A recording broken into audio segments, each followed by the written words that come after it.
Happy 1st of July, Canada Day, to all my Canadian friends and family.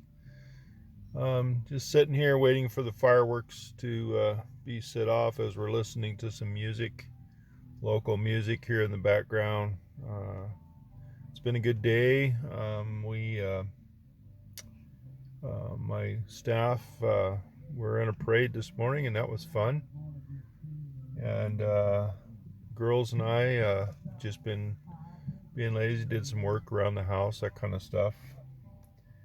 But I've just been, I am an American living in Canada, and to me, the 4th of July has a lot of meaning. So I've just been pondering about the meaning of Canada Day.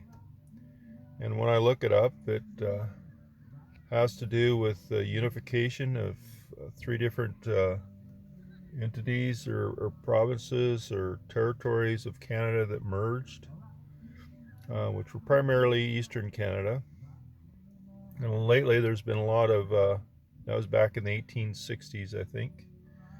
And then lately, there's been a lot of uh, fight back from the indigenous people, saying that their land was taken, and that Canada Day shouldn't be that. And that happened. It's sad. It happened down in the States as well. But I think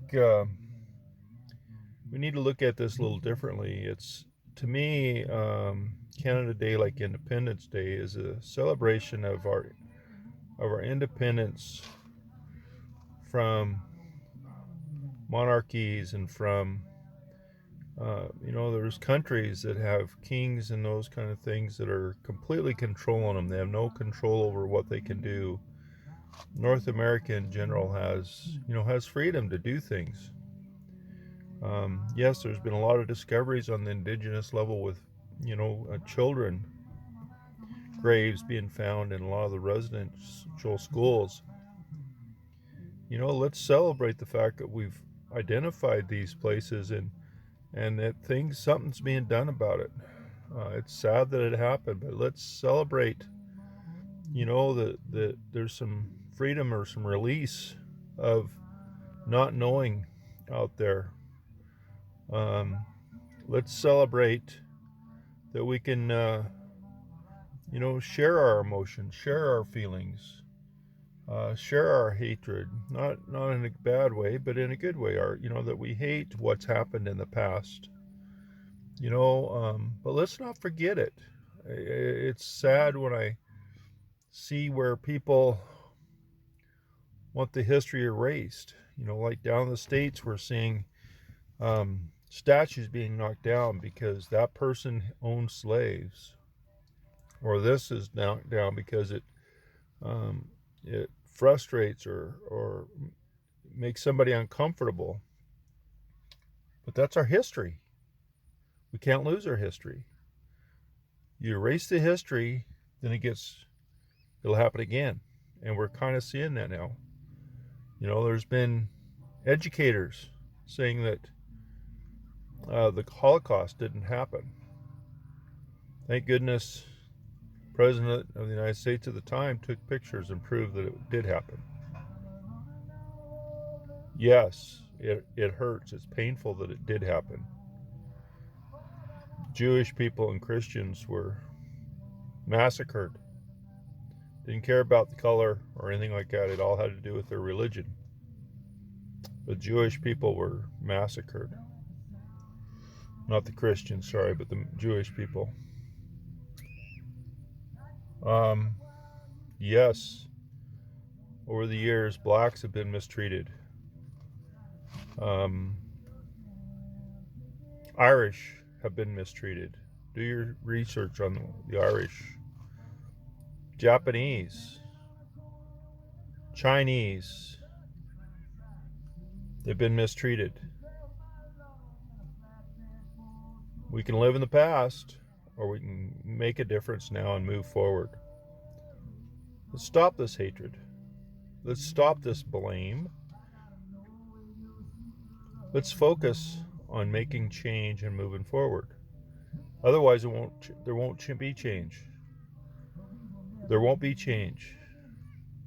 I remember sitting in a barber shop one day, and there was three generations of indigenous people there, and one of the younger ones was just going on and on about how how the indigenous kids and youth were mistreated and how it's hurting him and so on and so forth. And one of the elders turned around and says, "Wait a minute, you weren't there. I was. I've forgiven. Otherwise, I would have a hatred that I could not stand. You weren't there. You do not have the right to have this hatred. I was. I've forgiven." Was it right? No, but he's forgiven them. And some people tend to forget or think the difference between forgiveness and forgetting. Forgiveness is releasement in your heart. Forgetting, we don't want to forget. We don't want to forget what happened. We want to make changes. We want to make corrections.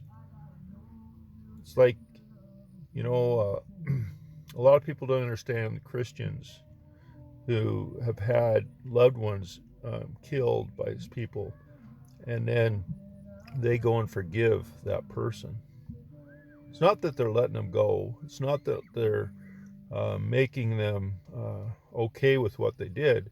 No, they're forgiving it so they can release from their heart, so they can move on in life. That there's not a hole in their heart, or there's not a it's almost like a poison within you if you don't release it. So they're forgiving that person. They still expect them to pay their consequences, whether it's jail or whatever. They're just letting go within so that they can live their life. And I think we all have to do that with something. Maybe it's something that's happened in your life. Someday I'll talk about some things that I've had to deal with over the years. And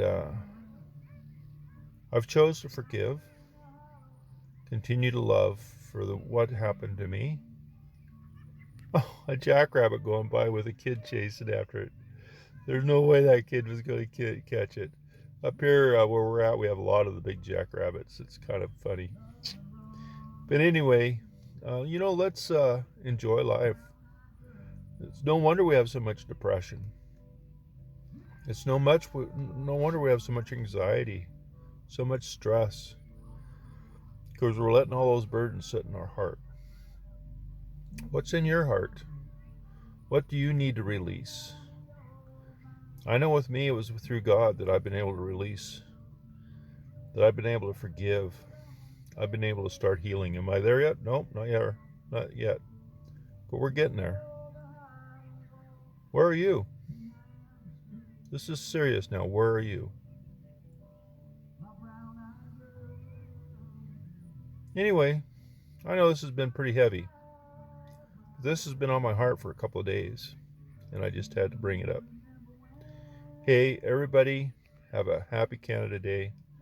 And for my friends and family down in the States, have a great 4th of July. I hope to be down there here pretty soon and see some of you guys. Love you all. You take care now, and God bless.